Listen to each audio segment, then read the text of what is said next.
Bonjour à tous. Qu'est-ce qu'un exemple? Voilà un constituant important, très important, dans une argumentation. Un paragraphe argumentatif ne peut se passer d'exemple afin d'illustrer l'idée et la rendre plus concrète. Donc, qu'est-ce qu'un exemple? Alors, dans un paragraphe argumentatif, c'est la partie du raisonnement qui accompagne l'idée pour l'illustrer, pour la rendre plus claire, pour euh, l'argumenter, pour la concrétiser, pour dire que voilà un fait qui prouve que ce qu'on a dit est vrai. Donc, afin de confirmer ou de l'infirmer d'ailleurs. Affirmer, c'est montrer que l'exemple est la preuve que ce qu'on vient de dire est faux. Alors, où doit-on le placer par rapport à l'idée? C'est après l'idée ou avant l'idée? Après l'idée dans un raisonnement déductif, avant l'idée dans un raisonnement inductif qui consiste à commencer d'abord par examiner les faits, rapporter les cas concrets, les exemples, avant d'en induire une vérité. Alors commençons par le raisonnement inductif et l'exemple qui viendra automatiquement après ou logiquement après l'idée. Alors les parents ont tort de considérer le smartphone comme un gadget dangereux qui fait gaspiller du temps aux enfants aux dépens des études. Voilà donc les parents ont tort, mais qu'est-ce qui montre qu'ils ont tort, qu'ils n'ont pas raison, qu'ils accusent à tort le smartphone de faire perdre, de faire gaspiller du temps à leurs enfants? Alors, prenons le cas des élèves de mon lycée, donc c'est un cas concret qui vient du vécu. La plupart d'entre eux utilisent leur portable pour échanger des informations utiles au sujet des activités et du programme scolaire. De même, donc un autre argument qui a la même importance, alors, ils s'en servent de plus en plus pour les cours à distance. Donc voilà le cas concret qui montre que la prétention des parents est à remettre en question. Avant l'idée, donc on inverse les places, donc dans le cas du raisonnement inductif. Le plus souvent, commence par le cas concret alors, le plus souvent les jeunes utilisent leur smartphone pour échanger avec leurs camarades des informations utiles au sujet des activités du programme scolaire. Ils s'en servent également de plus en plus pour des cours à distance. Donc l'induction, la vérité que j'en induis, les parents ont tort de considérer cet outil, le smartphone, comme un gadget dangereux qui fait gaspiller du temps aux enfants aux dépens des études. Donc voilà, passons maintenant à des cas d'exemple. Alors qu'est-ce qu'on peut citer comme exemple? D'abord un cas concret qui, qui rappelle les faits, c'est le factuel.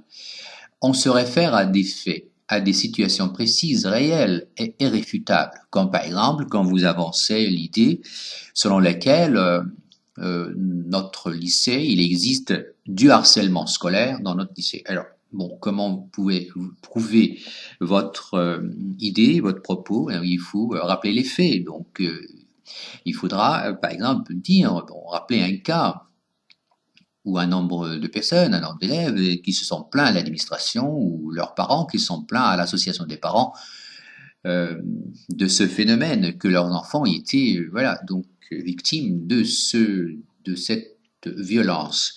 Bon, ou bien le fait d'avancer une idée sur laquelle dans la société moderne les gens sont encore, beaucoup de personnes sont encore superstitieuses. Bon, ça paraît paradoxal, donc nous avons besoin. Paradoxal, ça veut dire que c'est pas facile à comprendre et à admettre. C'est pourquoi j'ai besoin d'un exemple afin de dire, mais voilà les faits qui le montrent. Donc je prends le cas des sites, beaucoup de sites sur Internet qui offrent ce service-là de deviner le futur, de recettes magiques censées d'assurer le bonheur et qui ont une grande audience, autrement dit, de beaucoup de clients, de beaucoup de visiteurs. Autrement dit, là, la superstition existe encore dans notre société moderne. Alors, on peut également nous référer à l'expérience vécue. Et donc, on peut raconter notre propre expérience pour, oui, confirmer une idée.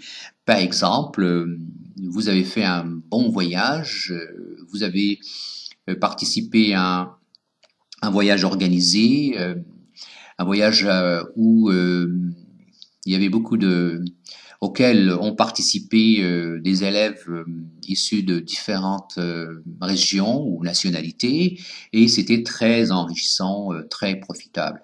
Et bien, vous dites par exemple l'idée que, ouais, vous avancez l'idée que le voyage est énormément intéressant, et surtout quand il est organisé dans un groupe et pas en solitaire, qu'on pourrait dire. Par exemple, et citer votre expérience, vous racontez ce que vous avez récemment fait comme expérience en groupe, et contrairement à autrefois, et également on pourrait comparer autrefois où tu voyageais, où vous voyagiez tout seul, et maintenant c'est tout à fait différent. Donc c'est plus d'échanges, d'enrichissement, donc ça peut être aussi cela.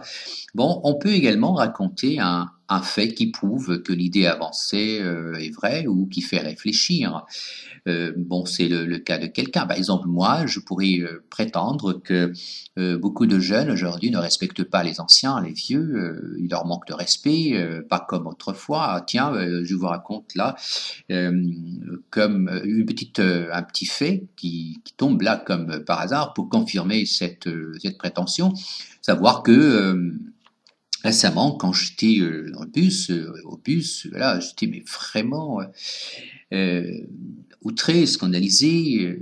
Je comprenais pas qu'un jeune reste assis, concentré sur son portable, alors que devant lui, un vieil homme tremblotant, qui presque au regard supplicateur attendait que le jeune lui cède la place, alors que ce jeune, oui, n'a même pas fait attention. Alors bon, ça reste un cas particulier qui peut confirmer mes prétentions. Donc, on peut dire de cet exemple-là, de ce cas concret, qu'il a la force de la vérité. Il est authentique, vrai, mais il est limité. On peut facilement il a une portée limitée et donc à portée générale discutable. Donc voilà, on peut facilement le remettre en question. Alors, les données chiffrées, les statistiques, elles peuvent également citer comme bon exemple. Là, on cite les statistiques.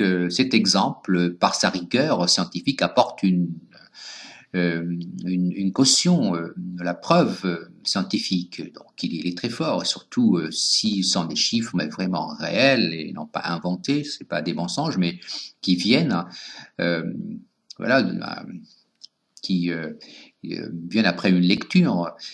Sauf que vous n'êtes pas toujours obligé de citer des exemples avec des chiffres pour garder justement cette rigueur scientifique. Vous pouvez être quand même prudent et voilà, tout en disant l'idée avec un pourcentage généralisant. Donc on pourrait dire, par exemple, la plupart une appréciation comme ça globale, donc une généralisation, la plupart un nombre important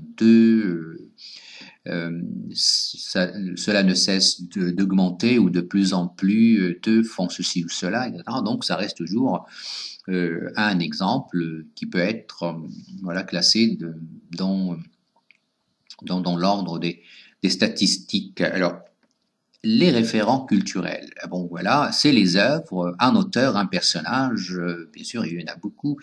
Alors, on cite une œuvre qui illustre une expérience humaine.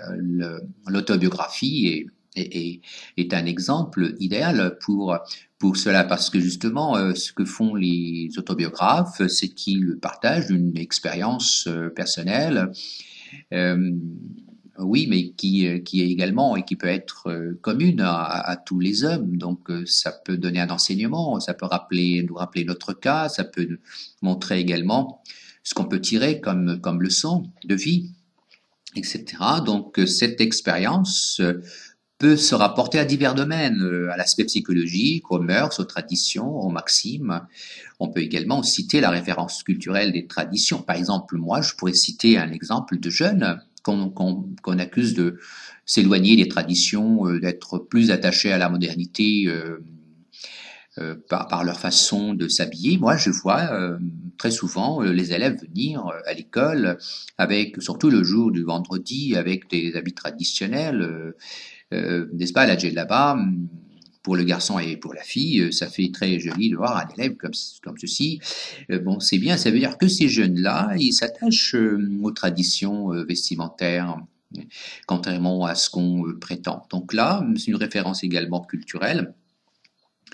On peut citer un personnage, il y a beaucoup de personnages, par exemple l'humanisme de ce jeune condamné, son altruisme lorsqu'il est dans une situation tragique, de souffrance, au lieu de penser à sa propre, uniquement à sa, et exclusivement à sa propre souffrance, il pense également aux jeunes, aux autres condamnés qui pourraient mourir, qui devraient mourir après lui.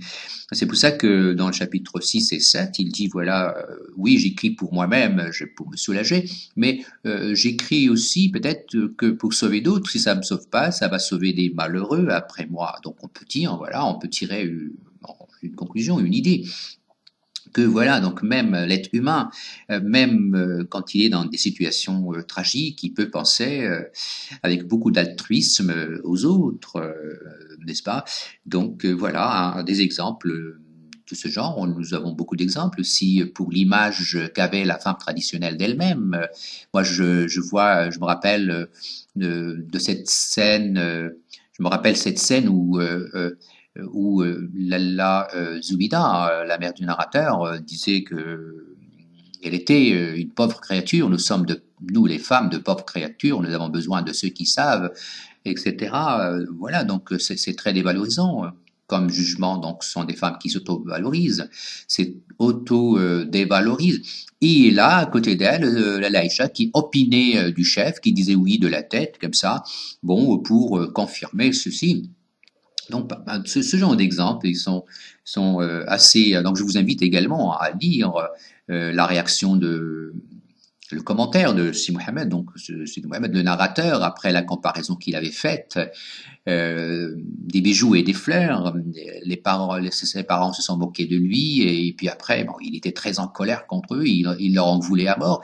Et juste après, il a fait un joli commentaire sur le rapport entre les parents et les enfants pour dire que voilà comment est-ce qu'ils veulent que nous soyons nos parents, mais ils n'ont jamais fait oui.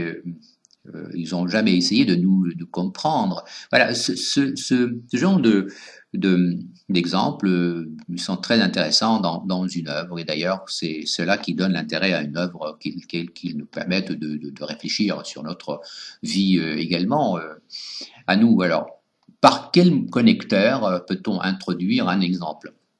Alors, pour signaler un exemple, on peut utiliser plusieurs, regardez là, plusieurs connecteurs, plusieurs liens, autres que comme, autres que par exemple. Et d'ailleurs, vous utilisez très souvent comme par exemple, oui, mais n'en abusez pas, parce que comme par exemple, c'est un emploi particulier où la comparaison et l'exemple ils sont ensemble. Donc c'est comme si vous disiez entre autres exemples, comme par exemple, ce n'est qu'un exemple entre autres, comme le démontre par exemple. Donc voilà, donc on peut dans ce cas-là l'utiliser, mais ne n'abusez pas, ne croyez pas que toujours ils sont indissociables. Vous pouvez utiliser par exemple tout seul, vous pouvez également utiliser comme on peut le voir dans tel ou tel cas. Alors regardez là, la preuve en est que, il suffit de voir pour comprendre. Comment il suffit de voir ceci, ce phénomène pour comprendre. Voilà, donc là, relisez attentivement ces différents connecteurs pour enrichir et diversifier votre manière d'introduire des exemples. Alors, remarque générale à propos de l'emploi des exemples. Alors, il ne faut pas trop développer l'exemple, sinon vous risquez de faire une digression, de vous éloigner de l'idée centrale et de briser le fil directeur. Donc, tâchez de maintenir toujours l'attention du lecteur. Si vous faites un long exemple, vous allez dissiper sa concentration, il va pas vous suivre. Alors, être inutile. L'exemple ne doit pas être inutile, donc ça doit être utile. Sa fonction est bien de rendre l'idée plus claire. S'il ne rend pas l'idée plus claire, donc pourquoi il n'est pas nécessaire. Donc, alors, rester ambigu. Hein. Il ne faut pas qu'il soit ambigu, il soit plus clair que l'idée. Si l'idée est abstraite, eh bien, pour la rendre concrète, eh bien, l'exemple est là. Pour illustrer, rendre concrète l'idée, l'expliciter. Alors, pour cela, il convient très souvent de commenter cet exemple pour mettre en évidence le lien qu'il entretient avec l'idée illustrée. Par exemple, le fait de dire cet exemple montre bien que si on ne fait pas ceci, si on ne s'ouvre pas sur l'autre, on ne le comprend pas, on ne pourra jamais être tolérant. Et voilà, donc la tolérance suppose hein, s'ouvrir d'abord sur l'autre et bien le comprendre. Alors cet exemple montre bien que si on ne fait pas ceci, on ne pourra pas avoir ou réagir comme cela. Alors, il ne faut pas qu'il s'écarte dans l'enchaînement de la trame idée, argument et exemple. L'argument, il doit être s'inscrire dans la continuité, donc comme prolongement de l'argument et de l'idée. Donc, il est là pour voilà finir dans le sens de finition cette argumentation. Alors, s'écarter de la démonstration, autrement dit. Il ne doit pas s'écarter, autrement dit, l'idée, l'argument et l'exemple s'enchaînent logiquement pour développer une idée centrale. Il ne doit pas non plus être mal ponctué, hein, il n'est pas suivi de 2 points, ni de tirets, ni de parenthèses. En revanche, on peut l'isoler par une virgule ou pas du tout, donc la virgule après l'exemple n'est pas obligatoire. Mais ce que vous devriez éviter, c'est par exemple 2 points, ou par exemple tiret, ou par exemple ouvrir la parenthèse. Donc je vous souhaite bonne continuation.